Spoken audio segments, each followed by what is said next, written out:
Good morning, Gamecock fans. JC Shurburtt here with you with another episode of Coffee. Today is Thursday, August 14th, the year of our Lord 2025. Late recording this morning. Had a lot to get done and did not get it done last night. So got behind with some things. So it's going to be kind of a shorter episode today, but an episode nonetheless. Thanks for joining me today as we are sitting here 17 days from South Carolina kicking off a much anticipated 2025 college football season. Chief Sports Network is live and loud today. The morning show, Mike Morgan is in with Jamie Bradford to co host. They're going to chop things up. Great interview with Peter Burns from the SEC Network. Lots of South Carolina talk. Peter does a really good job. It's up on our YouTube channel. Please like, subscribe, and share there. From the morning show yesterday, and then Phil and I will be along with the show, and we've got the smorgasbord. Tomorrow morning, we're launching a new show, Four Quarter Friday. If you're a state of South Carolina high school football fan, check it out. Join Justin and Steve Hall. They're not related, but it's Justin Hall, Steve Hall, and they'll take you through all the high school football action, talk, previews. They got an interview with Lenore Sellers, head coach from high school, or Jaden Sellers, head coach from high school. Got to start remembering to mention Jalen, by the way, from South Florence, and some other good interviews. Quick hitting, 1 hour in and out every week, high school football season. They're going to touch on all the action from around the state, Midlands, PD, Low Country, whatever you want. Grand Strand, all those folks. Also, don't forget the Chief Sports app where you can stream. I think we got about 8 teams you can stream live plus the scoreboard. So that's if you love high school football, Chief Sports app, chiefsportsnetwork.com. Check that out. All right, so the Gamecocks continue to work. Second scrimmage is this weekend, and John Strickland, who played at Carolina in the early 2000s, a good friend of mine, great all around dude, knows football. He's also got an interview up on the YouTube channel if you want to check it out. He was talking the other day about the second scrimmage being the most important, and just from what I've seen and been told and looked at through the years, it is as far as the coaching staff looking at the roster and figuring it out and going, okay, this guy is going to be special teams. This guy is going to be our backup center. All that kind of thing. These are going to be the starters on the offensive line. The second scrimmage is critical. The first one, you're kind of feeling your way out.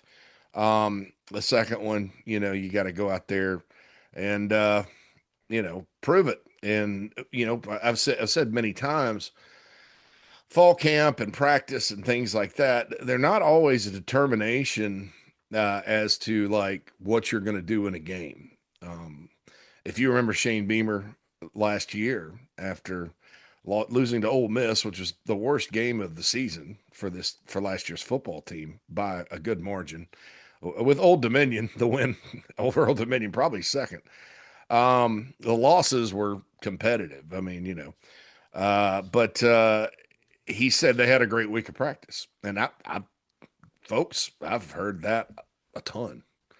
And I've also heard where teams have had not such a great week of prep and practice. Tommy Suggs, actually, if you remember, Lenore Sellers, the first touchdown against Texas A&M, they ran that little end around with the quarterback.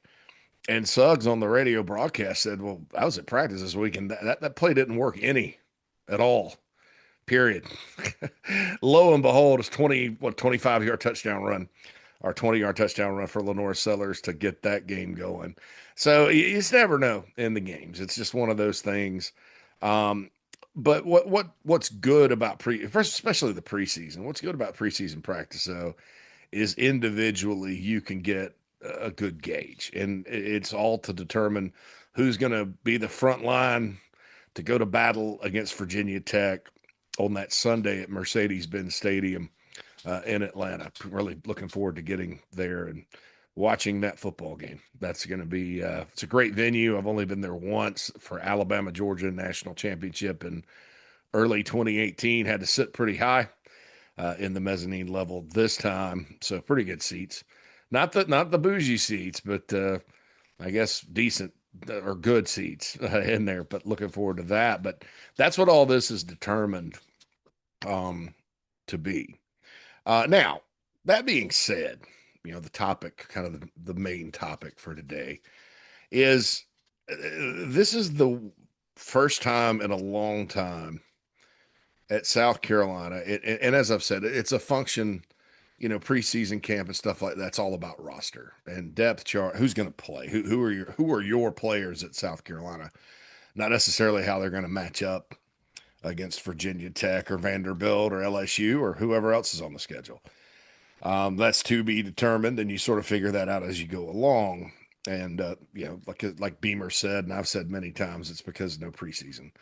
So, they're trying to figure all that out. But usually, and usually during preseason, this time of year, you get some honesty from coaches. Well, we need to work on that, and then behind the scenes, you get some, oh God, they're going to be in trouble if they don't fix this. And just about every year, even the good Spurrier years, there were concerns, and there's been talk about it being a little more tight-lipped, and it certainly is compared to the Spurrier era, where everything was open for folks like me and you, the fans. But the intel flow has been roughly the same as it's been in the years Beamer's been here. So uh, the difference is usually where there's a lot, maybe a dozen question marks in some years, and then answers that don't look appealing.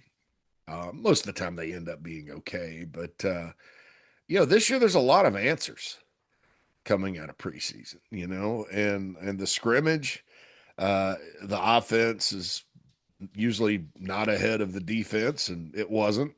The defense overall played well, but there were some. The difference is sometimes, and like I said, go back to the Spurrier era, this happened too because the timing of the offense wasn't there yet. Defense was pinning their ears back. It's just fundamental flow of the football camp, right? Offense had some good moments, and I don't think that's reason to be overly concerned about the defense. I think the reason for that is you have number 16 at quarterback and you have good players. And maybe even Mike Shula is a factor there. I don't want to get too ahead of myself on play calling and all that good stuff because it ends up getting overblown. And if something goes wrong, people tend to gravitate toward play calling. And, trust me, there's been play calling issues. I'm not saying that it's usually not play calling. There's been play calling issues around here before. But it's, could be that too. I mean, all the feedback I've gotten about Shula has been very positive in that regard. Now, we're not in a game yet, but I also think this. I think in the passing game, it's been such an emphasis this offseason from bringing in, outstanding freshman receivers to Nick Harbor, and that was, you know, based on what you hear from the media, from his teammates, from Coach Beamer, it was a big deal for him to give up track, and they're absolutely right. I think sometimes we lose focus on the human aspect of the. I mean, these guys are human beings running around in Gamecock gear. They're not robots. It's not just as simple. I mean, it's. I call it like I can call it the fantasy football effect because a lot of people play fantasy football and it's just like, well, this guy, they're kind of their own GMs and all that. But I don't know. It's been going on for a long time. I mean, before there was fantasy football. So, and not that's not to say that chill out and don't be critical and all that. It's not to say that don't be fans, and it's not a criticism at all. I just think sometimes in focusing on the sport as fans and even myself, analysts, personalities, whatever, um, you know, we forget. Well, what if it was us? I mean, to all of us out here, big Gamecock football fans, probably a handful of Gamecock track fans. and to all of us out of here, it's about winning football games and seeing a 6'5", 235-pound receiver who's a great athlete go out and ball, right? That's all. That's what we want. To him, track's been something he's done for a long time. Dreamed of going to the Olympics, that kind of thing. So, uh, but that happened, and that's just about everybody you talk to says that's a positive thing for Nick Harbor, and that's exciting. If kind of just like with play calling, I'm gonna kind of not get ahead of myself on that. I think call it what 26 passes last year. If you can get to 40, great production wise. There's a fantasy football mindset for you, right? So that happened. The other receivers have gotten better. The tight end room looks pretty stacked, just to be honest. And so I I think such an emphasis on the passing game and then pass blocking, of course. We've talked a lot about the offensive line the last couple of days. I think that's probably paying dividends because, Lenore Sellers is, a dynamite player, a dynamite runner. They got through it last year with what could have been a very limiting passing game. There were games where they had to throw it, and they did to a reasonable extent. Missouri game was one of those, and there were some passes thrown and completed that were critical, but it wasn't a passing game that Carolina was fourth in the SEC in rushing, so they were very ground oriented with both Rocket Sanders and Lenore Sellers, and there were reasons for that. Redshirt freshman quarterback, revolving door at injury at receiver, youth at receiver, guys that weren't ready or the guys were hurt. And it just, it was really a testament to coaching and to the players that and having kind of a next man up mentality in the receiver room that they were able to get it going. And Josh Simon, of course, at tight end. So, Carolina was able to throw the ball fine last year, but I think that to get from a 9-4 season or 9-3, if you don't want to count the bowl game, and to have some of those close games go your way, which inevitably they will happen, and they did. Clemson went Carolina's way; it was close. Missouri went Carolina's way, but Illinois didn't, Alabama didn't, LSU didn't. Well, having a improved passing attack, when you're probably going to be able to run the ball pretty well, especially with your quarterback. And if you get blocking up front and the backs you have, then I don't know if they'll be fourth in the SEC in rushing this year, but I don't think they'll have to depend on it. You want to be able to attack in different ways because fundamentally, here's what's going to happen if you can't. I've talked to a couple of coaches and sources, contacts. I don't like the word sources outside of the Gamecock program, and there's a buzz out there that they've been looking at. Everybody's been looking at that Illinois tape. Okay, so what did Illinois do besides the substitution thing, which that was more gimmicky. I'm not sure that we'll see that. And I don't know that that's a prescription to stop South Carolina. I think it was a kind of a surprise for the bowl game, right? Let's see how they can adjust. But I think that they did that. They dropped. Clemson was kind of the opposite, and Sellers torched them on the ground. So what they said was, we're going to kind of play back, make him throw, and he checked down a lot, that kind of thing. And it worked. I believe it worked to a certain extent, but Carolina in that game they had a missed field goal, they had a missed fake field goal, they had a drop touchdown. That's what that's three more touchdowns that have been 38 points.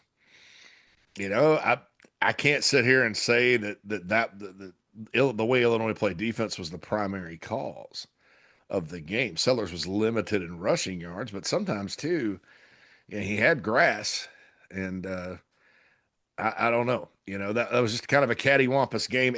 All the ingredients that go into an upset loss happened in that game, and my God, I've never seen a football program that beat the University of South Carolina that has gotten more mileage out of that than the University of Illinois. I mean, you think they'd beaten Alabama, um, the way they reacted to it. I think that's a flattering statement uh, for uh, for the Gamecocks. If you can find a positive in a loss, you never want to. They're not many, but if you can find a positive there, I mean, Illinois is acting. I mean, they're talking playoff and blah blah blah and all that this year, and they got a good football team, but. It's just an upset. But if you kind of look at it, it's not like they stymied the Gamecocks. And then, honestly, I think the defense in the fourth quarter really started to miss Nicky Memore. It's kind of a distraction kind of deal. And Illinois, I thought on offense, and they have a good offensive coordinator in Barry Lunny Jr. I thought they had a really good game plan and held the ball. So offense didn't get that many opportunities because the defense couldn't get off the field. But coaches are still looking at the tape, going, oh, okay. So I expect, and I don't know if Virginia Tech will do this or not. I sort of expect Virginia Tech to have some kind of exotic game plan, unfortunately, similar to kind of what Old Dominion did last year. But teams are going to do that. So how do you beat it? Well, you find passing windows and you pick them apart. Chunk, chunk, chunk, chunk, chunk. And I think eventually they're like, well, this doesn't work. We're not getting off the field. We're getting bled out to death. And, they just went on an 18 play drive and took 8 minutes off the clock, dinking and dunking and running it on us. And then eventually Seller's going to find open grass and go where one of the running backs or whatever. So, every defense is applicable theoretically to certain teams. And I don't necessarily think it's a kryptonite, right? But the teams that don't have bugaboo defenses, right, that don't get figured out are the ones that can do a lot of things well. And the passing game, because of the emphasis and improved players, I think so far in practice is looking good. And the work Sellers has put in that department has been obvious in a practice setting. So we'll see what happens when the lights come on and all that good stuff. But that's positive. So you go through that positive and it's like, okay. I'd forgotten, I hadn't said much about the tight ends. And Matt Anderson from the Late Night Gamecock show, I was watching some of what he was saying. He made a bold statement that about the room, and it is a very good room. And so, I've forgotten about those guys, and that's a very deep and good room too. I mean, you got to replace Josh Simon, but there's talent there. And you go up and down the roster, and like I said, every question has answers. Well, who's going to replace Nicky Memore? Well, you can't because he's a freak. And Clayton White and Torian Gray said that. But Peyton Williams, David Busey, those guys have had a really good fall camp. How do you replace O'Donnell Fortune when you got Vakari Swain and Brandon Cisse? We've talked the linebackers to death. Defensive tackle, very tough to replace Tonka Hemingway and TJ Sanders, but there's talent there. You still have Dylan Stewart. And Brian Thomas Jr. looks like he could be an emerging player. George Wilson, new guy from the transfer portal, had a really good scrimmage as an edge rusher. So, and what's this about? This is about recruiting, right? This is about making good evaluations and then also player development, getting your players ready to go. And I've said this, that there's several things that that at some point this program has to do. And I know what everybody's thinking because look, I have hyperbolically lived and died with every game since 1986. Very few Carolina football games. I can't even count any at any point in my life since 1986 when I figured out what football is. Do I not have a vested interest every Saturday? The few times I've had to either to like not watch the game, listen to the game, follow the game, whatever. And most of them were in the 90s, and most of them were in the 90s when I was in college because I'd have something I'd have to do on a Saturday night or Saturday afternoon or Saturday night. And then, it prevented me from following the game. I'll never forget. One of Brad Scott's years, I think '97. I had somewhere I had to be where I was out of pocket, and there were no cell phones or anything then, right? And Carolina beat Central Florida 33-31 in the opener. I didn't see that one, but very few times, you know. And so if you think about it, next year that'll be 40 years. And I know some of you have been through longer than that, some of you shorter than that. But sometimes the way things happen around here, because expectations are not always high, most years. I mean, it's very few scarcity, right? And then there within those years where there's been big expectations, there's been massive disappointment. And so I understand, like you hear a lot of positivity coming out of preseason camp, and you're kind of waiting for the other shoe to drop. Well, this doesn't make sense. It's not normal. But it's the three words at some point. Okay, to me, college football metaphorically breaking into the club, the blue blood club or the elite club or whatever. It's one of the hardest things to do in sports because you look Clemson and Oregon maybe have been programs that were like, I mean, Oregon was downright god awful before Rich Brooks spent 17, 18 years, finally got to the Rose Bowl in 1994 after starting that bad boy in 77. And then Bellotti took it over. And they got a little better. And then Chip Kelly did what he did. And, they kind of had some coaching transition. And Mario Cristobal and Dan Lanning have been pretty good. They're really good. I'm warming up to Dan Lanning a little bit.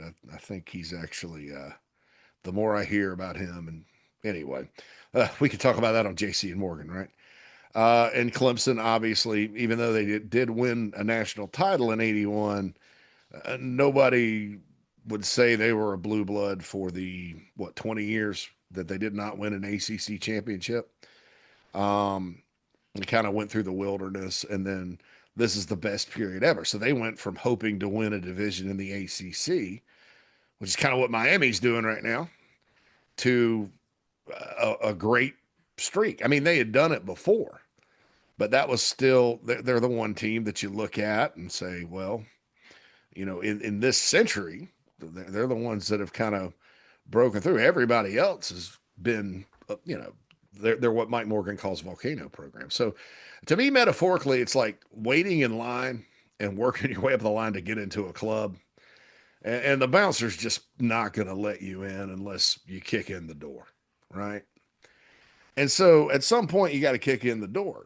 And the way you do that is it starts with recruiting and then player development and establishing your program and culture and taking advantage of the new rules or the old rules or whatever rules there are and maximizing things and opportunity and turning negatives to positives and all that. But with this program specifically at South Carolina, there's a few themes there. First of all, I've said this before with the NFL talent they lost at some point. If you're going to get to where you want to be, which all of us want them to get there, even the person out there that says over and over, and I've never agreed with this. There are some people that think that those 11-2 seasons Steve Spurrier had will never be topped. That was the best they could possibly do, and they can't explain why at all. And I loved those seasons. I love Steve Spurrier, but the bottom line is that during that time period, they were good enough to win 5 straight SEC East, and they won one. So to me, there's a little meat left on the bone as to what this program can be. Even the folks that feel that way, or even the folks that have just been beaten up as Carolina fans, and I don't want to say, we get this positive negative thing with fans sometimes, but they're just beat down, man. And they're waiting for the other shoe to drop. And when you talk to them, they'll never do it, blah, blah. I get that. I've been there myself sometimes. If I didn't have to do this for a job, maybe I would feel that way. I got a good friend that's that way, and it's kind of funny because a lot of my friends outside of Mad Dog Phil and a lot of my friends are huge Carolina fans. They don't get on the Big Spur or follow what I do or anything, but I'll get these texts. God, I think that this is going to suck. These guys aren't that good, They're almost like some of the message board posters are people on eggs, and I'm like, these are my good friends. So I understand the mindset. I get it. Like I said, I may be there with you, you know. Um, but even those folks, the only Spurrier can win crowd, the we'll never get there crowd, even those folks want South Carolina to get to a dream scenario where they're among the best programs in college football. Even the folks that feel that way. I mean, in there, if it happened, great. And you may say, well, JC, the Powerball is 100, Mega Millions is 198 million. I hope that I win that. Me too, brother. Me too. Me too, sister. But that's anybody wants that. So to get there, at some point, you have to lose players to the NFL, like everybody else that's good in college football, and not have it like dramatically force, like an auto force, like it automatically kicks in a rebuilding year, no matter who you have. All American DN, should be All American quarterback, talent everywhere. You lost those guys to the NFL 8-4, 7-5. Now they may go 8-4 and still be a good football team. Don't get me wrong. I mean, Alabama, really good football team last year. Had the best argument, according to the polls, of getting in the playoff of the three that were left out from the SEC, 9-4. Ole Miss, had they not had Duke in the bowl, probably would have been 9-4. They were 9-3, just like the Gamecocks. So, I mean, and what would be the difference there between 9-3 and 8-4 last year? The Missouri game doesn't go their way. That's it. Or the Clemson game. One of those close losses. So the margin for error, the outcome, maybe 8-4, but it may not be because you lost those guys. It may be because, well, the other team's pretty good. The ball didn't bounce our way. God forbid there's a bad call. Somebody gets hurt, that kind of thing. But at some point, this program has to absorb losses, personnel losses. And there's a difference between getting, like Virginia Tech's going through, getting gutted in the portal with good players who should be there who are on other rosters. Keep in mind, that didn't happen this past year. Carolina lost two young players who were a little impatient, who went and wanted to cash checks at Oklahoma State and Syracuse. Wish them the best. They probably, Wendell Gregory probably had a chance at edge. Cam Pringle was probably a year away to play for playing here. So those were the most significant losses. So you kind of look at it, I mean, as opposed to the previous year where their kicker leaves, and a lot of other folks, Marshawn Lloyd, those guys. But there's a difference between that. That's tough to absorb. Losing guys to the draft and whose eligibility expires, well, you kind of set up for that, and you got options if you're, potential replacements like those 4 defensive tackles they missed on in that class don't work out. You have the portal. But at some point, you have to do that. At some point, this team has to, or this program has to have high expectations, be ranked highly, and go out and play like it. At some point, this program has to play better in openers. I had this big, the lost episode of Coffee this week was all about openers, and I'll just reiterate some of that now. You guys didn't hear it. I can't find it anywhere, but one of the things I said was at some point, under Beamer, the Gamecocks are due for playing well in an opener. Now, what you hope is you don't have a fantastic September and then hit a wall, because teams do go up and down. There's not a team around. I mean, I'll use Clemson as an example, since you're lying if you say you don't pay attention to them. Look at what they did. Bad opener. got smacked by Georgia in the same stadium the Gamecocks are going to be playing in. Then came out and, to use a Daboism, played like their hair was on fire, beat some pretty bad teams. And then all of a sudden, they're trucking along. Here comes Louisville. Oop. And then Clemson kind of hit a rut. I thought the win at Virginia Tech and the win at Pitt were both good wins. They were close.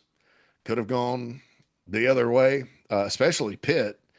And then they played a great game against the Gamecocks in a loss, a great game against SMU, at least for a while, till SMU came back. And I thought they played pretty well against Texas, but they did hit a dip. You look at this schedule, you almost want in September to not play if you could not play your best but still win.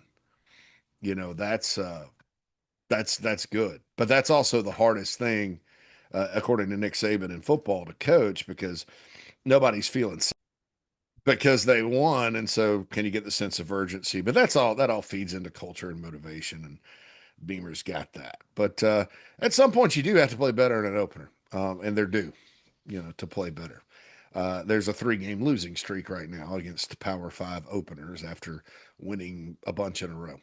Like they hadn't lost one until the A&M game in 14. That was their only loss against a Power 4 or 5 opening team since 1999, when Holtz's first game was at NC State. So there's precedent there. And a lot of those openers that they won, they didn't play that well. They obviously played better moving forward. So but at some point they have to do that. So there's that as well. And at some point, there has to be positive feedback from training camp and preseason scrimmages. And we all have to not wait for the other shoe to drop.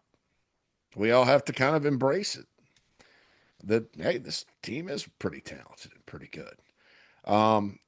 And that's probably a struggle for me and many of you right now, because the feedback from camp so far has been good. Now, it's not that there hasn't been things they need to work on, because that's not true either.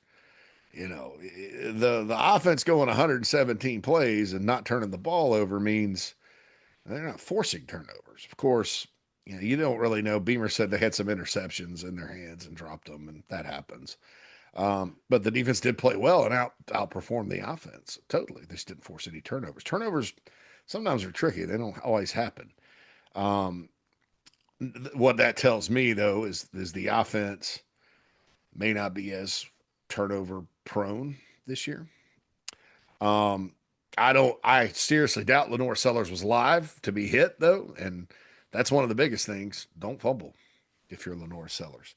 And I don't know that we're going to know that until everybody gets to Atlanta and watches the game or watches it on TV. But those are the things that I think if this program is going to take the next step, or the multiple next steps, because there is a next step before you get to where you ultimately could be. Those things have to happen. And I'm trying to look at it like that. I encourage all of you to as well, because, it's hard not to get excited about the positive feedback. I know I'm a little more chipper about it and a little more calm. I've got how many days till my special teams freak out? 6. But even that, folks, Mason Love, Max Kelly are looking good. Mason Love's punting the crap out of the ball. Didn't hear much about snappers and holders, but hopefully that works. Cutter Woods, backup quarterback, could be the holder. There's some other guys working there as well. All right, so this has been Coffee. Sorry for it really wasn't an abbreviated episode. We went about 35 minutes today. That's a good, solid college try right there. Don't forget the morning show. Mike and Jamie will be along at 10. We got Justin Hall from Four Quarter Friday. That's tomorrow at 9 on the Chief Sports Network, the app, and YouTube. And then Phil and I will be along this afternoon for the show with Alex Jones. Smorgasbord Day today. We always look forward to that conversation. Don't forget the Peter Burns interview. Sports Talk tonight, 6 to 8 on the Chief Sports app. Good late night Gamecock show last night, also on the app and on YouTube. And ChiefSportsNetwork.com for our daily schedules and more. Okay, folks, this has been Coffee with J.C. Shurburtt. I'm out. Holla at you soon.